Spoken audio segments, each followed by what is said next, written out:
Eto mga Lodi, medyo hindi maganda yung mga information na pinag-share nila sa Pi galing sa mga, di ko alam, mga pioneers lang din kasi nga, kaya tinatawag ang Pi community na kulto kasi nga dun sa mga fake information, maling information about sa Pi Network. Nag-launch na ang Pi mga Lodi. Yan na yung price niya.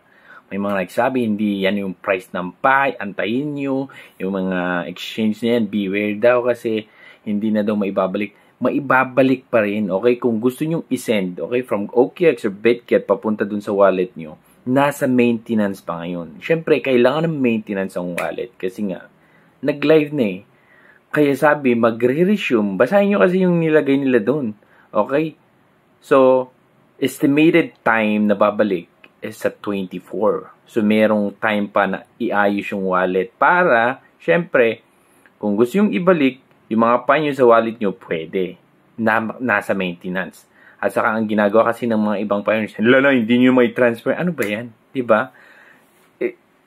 Mga exchanges yan, naghahawak ng mga iba't ibang cryptocurrencies, mga Lodi.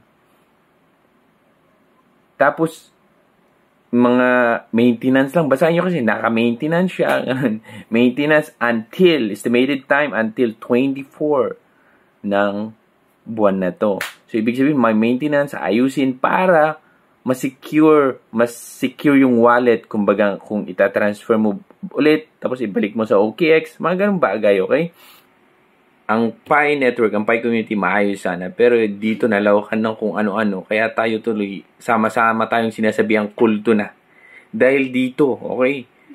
Kayo nagsasabing, dapat open-minded. Dapat open nga kayo din sa mga sinasabi nila eh. Makinig kayo.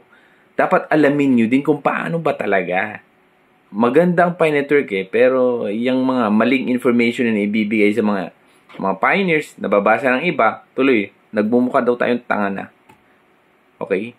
So, mali na yan eh. Nung una, okay, yung pinipilit nyo na price na ganyan, o hindi nagkatotoo. Ano naman sasabihin nyo? Totoo naman talaga na hindi yan marireach. Okay? Active ang Pi Network, hindi ragpull ang Pi Network, maayos ang Pi Network na project. Sana, intindihin din natin. Kasi eto, maganda tong project na to. Kasi, una, malaki yung community, magagamit yung Pi coins kasi nga may mga projects na nabibuild sa Pi Network. Minsan hindi pa siya medyo maayos pero ganyan talaga eh. Okay? It takes 6 years na naman siguro, 10 years naman, di ko alam. Kasi it takes time para makita yung potential ng isang project. Okay? Pero wag nyong sobrahan naman yung mga pinapakita nyo ng mga kung ano-ano, tinatakot nyo yung iba, eto yung price, hindi pa lumabas, wag kayong maniwala dyan sa mga exchanges, yung pinagsasabi nyo, wala na, maling-mali na yan eh. Okay? Maling-mali na yan, mga pioneers, mga kasama nating pioneers dyan. Kaya, dapat tayo maging open-minded din kung ano yung mga pinagsasabi nila, pakinggan nyo, basahin nyo, intindihin nyo, kasi, minsan, tayo din yung mali. Okay? Tayo din yung mali. Okay, may nagtatanong, tataas pa ba? Of course, tataas pa, mga Lodi. Okay, lahat naman ng crypto ganyan. Pataas, pababa, pataas, pababa. Okay? Tataas pa yan. May tataas. Pwede sigurong i-hit niya ulit ang $2 or pwedeng higitan niya $3. Pwede yan. Pero it takes time, mga Lodi. It takes time. Maganda ngayon suportahan. Bakit? Alam na natin yung price. Maganda ngayon suportahan yung mga businesses kasi meron ng basihan kung saan nila ilalagay yung price ng mga product nila in exchange to Picoin. Yan yung magandang suportahan kasi meron na utility token na talaga siya. May paggagamitan, mga Lodi.